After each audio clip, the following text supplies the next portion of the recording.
안녕하세요. 이상튜브입니다. 중국의 무력 통일 저지를 위해 대만은 징병기간 연장을 통한 전력 확보를 기대하고 있지만 영국의 파이낸셜 타임스는 전통적인 2008년 이전 상태로 회귀하고 있을 뿐 대중 전략 문제가 해결되지 않고 있다고 지적했습니다.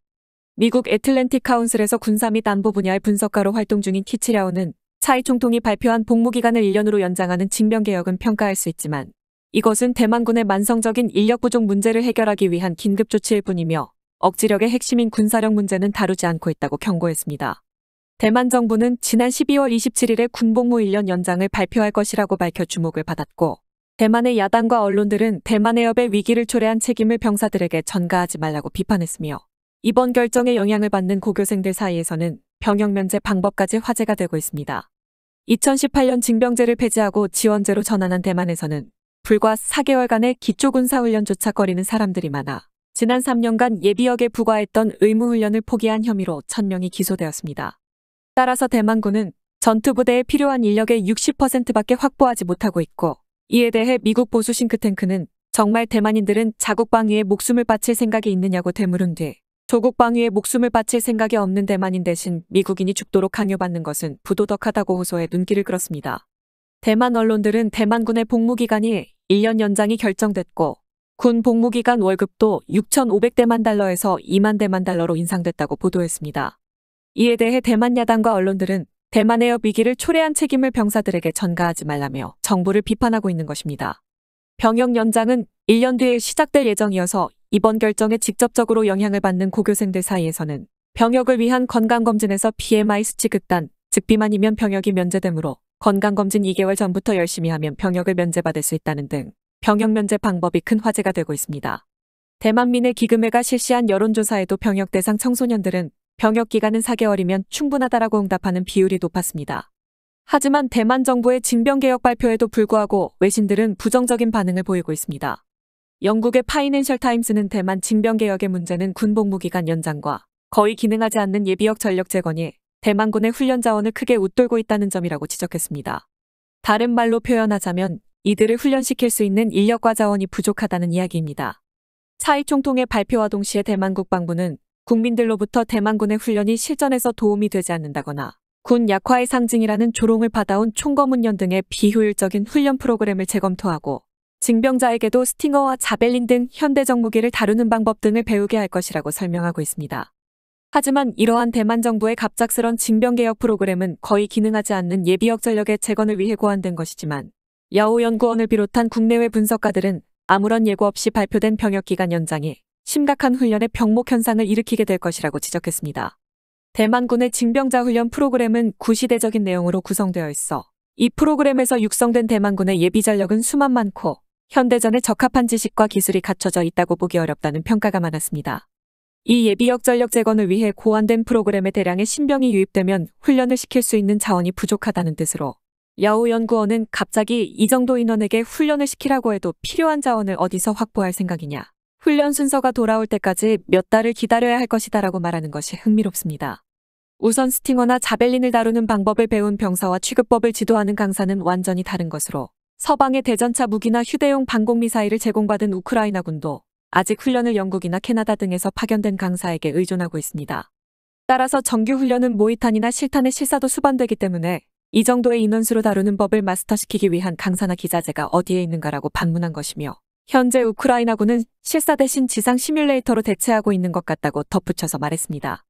또한 영국의 파이낸셜 타임즈는 대만군의 전 참모총장의 지적을 인용해 차이 총통의 야심찬 징병개혁 실현 여부를 떠나 근본적인 대중전략 문제가 해결되지 않고 있다고 경고했으며 대만군 참모총장을 지내다 2019년에 퇴역한 리이밍 전 대장은 중국군을 상대로 공군력과 해군력으로 대항하는 것을 포기하고 침공해온 적에 취약한 부분에 타격을 가하는 능력 구축을 주장하며 종합방위 구상을 입안했습니다. 대만군은 이를 바탕으로 대칭 전략에서 비대칭 전략으로 전환할 예정이었으나 리히밍 대장이 퇴역하자 비대칭 전략으로의 전환은 백지화되고 말았습니다. FT 취재에 응한 리히밍 전 대장은 분산적 지휘권 하나의 게릴라전에 특화된 영토방위군 창설을 호소해왔지만 대만 정부의 이번 징병개혁 계획을 보면 비대칭 전략 개념을 채택하고 싶지 않다는 것을 잘 알 수 있습니다. 이는 우크라이나와 발트 3국의 사례를 받아들이고 싶지 않다는 뜻의 표현이라고 지적했고 다른 퇴역 장성도 현재 대만군은 병력 감축 이전 상태인 2008년 이전으로 돌아가 전통적 개념으로 회귀했을 뿐이며 새로운 전략을 국민에게 명확히 전달하려는 노력 없이 맹목적으로 계속 일하고 있을 뿐이라고 말했습니다. 이 문제에 정통한 한 관계자는 차이 총통이 징병개혁을 발표한 시점에 대만을 방문한 미국 대표단도 비슷한 결함을 파악했고 대만군은 전술적 수준에서 숙련되어 있지만 전략적 사고가 부족하다고 말한 것으로 알려졌습니다. 대만 언론들도 FT 보도를 인용해 대만군은 옛 개념에 따라 움직이고 있다고 보도하고 있어 통신 네트워크의 발달로 지휘권과 전력의 분산화가 가능해진 현대전에서 분산 개념은 군의 생존성과 대응력을 담보하는 데 중요하며 만약 대만군이 이를 경시하고 전통적 개념으로 회귀하고 있다면 중국군에게는 반가운 일이 될 것입니다. 한 가지 소식을 더 전해드리고 마무리하겠습니다. 이스라엘의 새로운 정부가 러시아에 대한 비판을 자제할 것이라고 밝혔습니다. 라피드 전 이스라엘 정부는 러시아 비판에 나섰지만 우크라이나 지원은 인도적 목적에 한정했고 이후 네타냐후 총리가 집권하면 변화가 일어날 것으로 기대됐으나 새 정부의 코엔 외무장관은 러시아 비판을 앞으로 자제할 것이라고 밝혔습니다. 네타냐후 총리가 전 총리 시절에 당시 시리아의 아사드 정권을 지원하는 러시아와의 관계 강화에 나선 것은 이스라엘 북부 국경에 가까운 시리아령으로의 이란군의 진주저지와 러시아군이 지배하는 시리아 상공에서의 자유 확보 때문으로 알려졌습니다. 네타냐후 전 총리는 라피드 정부가 공개적으로 우크라이나 침공을 비판하자 이스라엘 안보에 중요한 러시아와의 관계를 경시하고 있다고 견제하다가 지난해 11월 총선이 다가오면서 총리로 다시 되돌아간다면 우크라이나에 대한 무기 지원도 검토하겠다고 태도를 바꾸었습니다. 이 때문에 우크라이나와 국제사회는 네타냐후 총리가 집권하면 이스라엘 지원에 변화가 생겨 방공 시스템 제공을 단행하지 않겠느냐고 기대했지만 새 정부의 코엔 외무장관은 우크라이나에 대한 인도적 지원을 계속하겠다고 전제한 뒤 우리는 공개적으로 러시아를 비판하는 것을 앞으로 자제할 것이라고 밝힌 것입니다. 이어 총리직에 복귀한 네타냐후 총리도 팔레스타인 문제에 관한 유엔 결의에서 우크라이나에게 반대표를 던지거나 기권할 것을 요구했고 젤렌스키 대통령은 이스라엘이 러시아군과 싸우는 우리에게 군사 지원을 약속하면 입장을 바꿀 가능성이 있다고 답했지만 네타냐후 총리는 우크라이나에 대한 지원을 약속하지 않은 것으로 알려졌습니다. 이 때문에 젤렌스키 대통령은 유엔 주재 대사에게 투표 중립을 지시했고 이 결정에 대해 우크라이나 측 관계자들은 네타냐후 총리에게 우크라이나와의 관계를 재고할 기회를 주기 위한 것이라고 미 언론에 밝혔습니다. 하지만 이란과 시리아의 영향력을 가진 러시아와의 관계는 이스라엘 안보에 큰 영향을 미치기 때문에 네타냐후 총리로부터 무기 지원이나 러시아의 비판적 입장을 이끌어내기는 어려울 것으로 보입니다. 이란이 러시아의 무인기와 탄도미사일을 제공할 준비를 진행하고 있다는 소식에 이스라엘의 샤이 장관은 이 피비린내 나는 분쟁에서 이스라엘이 누구에게 맞서야 할지 더 이상 의심할 여지가 없다.